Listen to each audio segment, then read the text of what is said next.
asomados al averno del mundo woke. En estos tiempos extraños que vivimos, algunos vemos con cierto asombro cómo las sociedades, del mundo en general y de España en particular, flirtean con desparpajo al asomarse al acantilado que lleva al terrible infierno del colectivismo, a la sumisión y a la dominación individual más absoluta que el ser humano haya conocido jamás. ¿Qué puede existir que sea un mayor sometimiento que el hecho de que otras personas, ajenas a uno mismo, decidan cuestiones tales como qué hacer, cómo hacerlo, cuándo hacerlo o por qué hacerlo? Ya respondo yo, nada. Absolutamente, nada. Si todas esas cuestiones las deciden otros por ti, tú como individuo eres el cero absoluto, solo una marioneta que se limita a actuar como otros quieren que lo hagas. Vamos, un esclavo que trabaja para pagar impuestos y que se entretiene, compra o viaja donde deciden los amos que lo hagas. El colectivismo, que es a lo que aspira el mundo woke y que, lejos de lo que opinan la mayoría de las personas, en la actualidad nada tiene que ver con conceptos políticos de derecha o izquierda. Como ya sabemos, políticos de ambos lados están encantados con ese oscuro mundo, no es más que la tiranía de unos pocos sobre la mayoría. Es decir, que un grupo de personas, más o menos capaces, decida por el resto qué es lo mejor para toda la manada. En este caso, la humanidad en su conjunto. La realidad es que a lo que se aspira, desde el mundo woke, es a trasladar la sociedad china al resto del planeta. Más concretamente, convertir a la humanidad en los hombres grises del libro Momo, de Michael Ende. Por ello, la palabra woke, que hace referencia en inglés a despertar y que se le ha querido dar un significado respecto a la concienciación social, no es más que el sinónimo de la actual y terrible cultura de la cancelación. ¿Pero qué significa realmente woke? En un principio, se usó en el ámbito afroamericano para alertar sobre los prejuicios y la discriminación racial que existía en aquel país.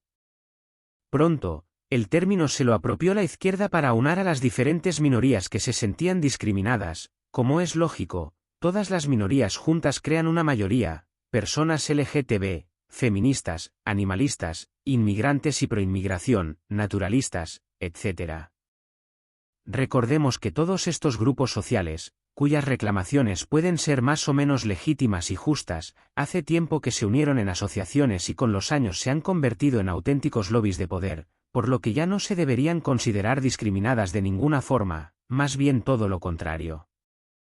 Es más, viven de las subvenciones de los estados y viven muy bien, por cierto, a costa de todos aquellos que pagamos impuestos. ¿Y en qué consiste la cultura de la cancelación? La cultura de la cancelación consiste en excluir o rechazar todo aquello que, según los lobbies de poder mencionados anteriormente, no se considera correcto. Si alguien te llama negacionista, ponte en guardia, vas a ser señalado y cancelado. Por ejemplo, si yo considero que la llegada masiva de inmigrantes a mi país, que es mi casa y no la de ellos, resulta peligrosa y que está arruinando nuestra seguridad social, además, lo expongo en público, seré cancelado inmediatamente. O lo que es lo mismo, me criticarán, me señalarán y me perseguirán a fin de arrinconarme socialmente, incluso profesionalmente. Hasta tal punto es así, que, en determinados aspectos, el propio Estado te puede multar o incluso enjuiciar, si la ley de memoria histórica así lo considera oportuno. Tan solo por opinar de forma contraria a los que han escrito esa ley u otras. Como resulta evidente, esto no solo ocurre en España, pruebas de ello, por desgracia, hemos tenido de sobra en los últimos años y en muy diversos países de todo el orbe. Como resulta evidente, si el mundo woke practica la cultura de la cancelación, lo woke no puede ser sinónimo de antidiscriminación, ya que es justo eso lo que hace, discriminar a todo aquel que no opine y actúe como ellos quieren. En definitiva, lo woke es todo lo contrario a la libertad, de hecho, es esclavitud y sometimiento del individuo. Lo que comenzó con la aceptación de lo políticamente correcto, se transformó pronto en lo socialmente correcto, al final, ha desembocado en un mundo que parece sentirse atraído hacia la esclavitud del terrorífico pensamiento único. Sin embargo, hay esperanza. Las sociedades cambian y el ser humano se termina resistiendo, más tarde o temprano, a la humillación del sometimiento, al menos en Occidente. Los jóvenes, con su rebeldía natural, Empiezan a ver con desagrado como unos señores, que viven de los impuestos de sus padres o incluso de los que ellos mismos pagan, les dicen lo que tiene que hacer y pensar en todo momento, haciendo gala de una superioridad moral que, desde luego, es inexistente. Y, es que, a las ovejas mientras las dejas pacer tranquilas en la pradera y les das seguridad, todo va bien, pero cuando las llevas al matadero, se rebelan. Pues, asomarse al haber no es una cosa, pero estar en él es otra muy distinta. Por ello, la libertad terminará derrotando a la esclavitud que pretende el monstruoso mundo woke, por ello el individualismo vencerá ante el sometimiento del colectivismo y por ello, los políticos actuales terminarán desapareciendo para dejar paso a personas con verdadera vocación de servicio, con afán de libertad y con respeto al libre mercado, la propiedad privada y la justicia. Porque sin estos principios y valores, sin respetar algo tan básico como la libertad individual, el derecho y el respeto a la propiedad privada, la justicia, la igualdad jurídica y la limitación del poder, el ser humano, simplemente no es un ser humano, tan solo es ganado. Un miembro más de una manada que solo puede acabar sus días en el matadero. Bien, hemos escuchado el artículo del blog Una mirada liberal titulado Asomados al averno del mundo woke.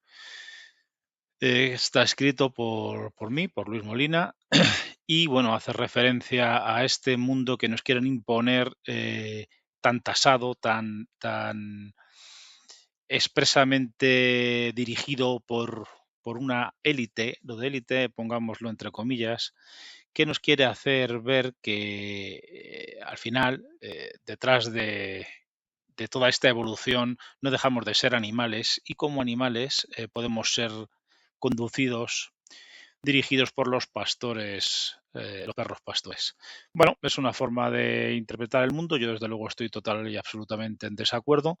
No creo en toda esta locura que nos están hacia donde nos conducen. Creo en la persona individual, creo en las personas que son capaces de hacer y decidir por su propio interés.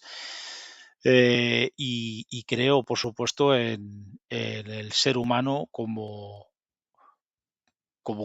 individuo apartado del colectivismo, que es capaz de llevar a su familia y a sí mismo a aquellos lugares donde realmente quiere estar. Eso no significa que sea un lugar bueno. O sea, una persona puede decidir que lo mejor para él, más allá de su familia, para él quizá sea estar tumbado en el sofá 12 horas al día viendo partidos de fútbol, tomando cerveza y palomitas o patatas fritas o lo que sea.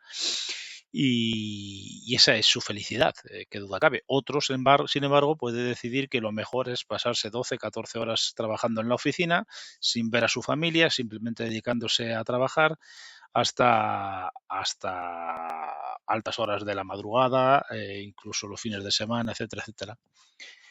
Ambas personas son libres y deben de poder decidir cuál es su camino, el que prefieren. Qué duda cabe, a mi modo de ver, ambas van a terminar posiblemente con un infarto de miocardio allá por los 45, 50 años, 55 a lo más tardar. Bueno, pero es su decisión y nadie debe de imponerse al libre albedrío de estas personas. Hay términos medios y esos términos medios son los que cada uno debe de buscar para su propio bien y su propio bienestar. No es el Estado, en ningún caso, ni ninguna administración, la que debe decidir cuál es el camino a seguir, si lo que más me conviene es ir a correr o lo que más me conviene es ir a casa a estar con mi familia. Esa decisión es mía, no del Estado. Si me equivoco yo. Si acierto, acierto yo.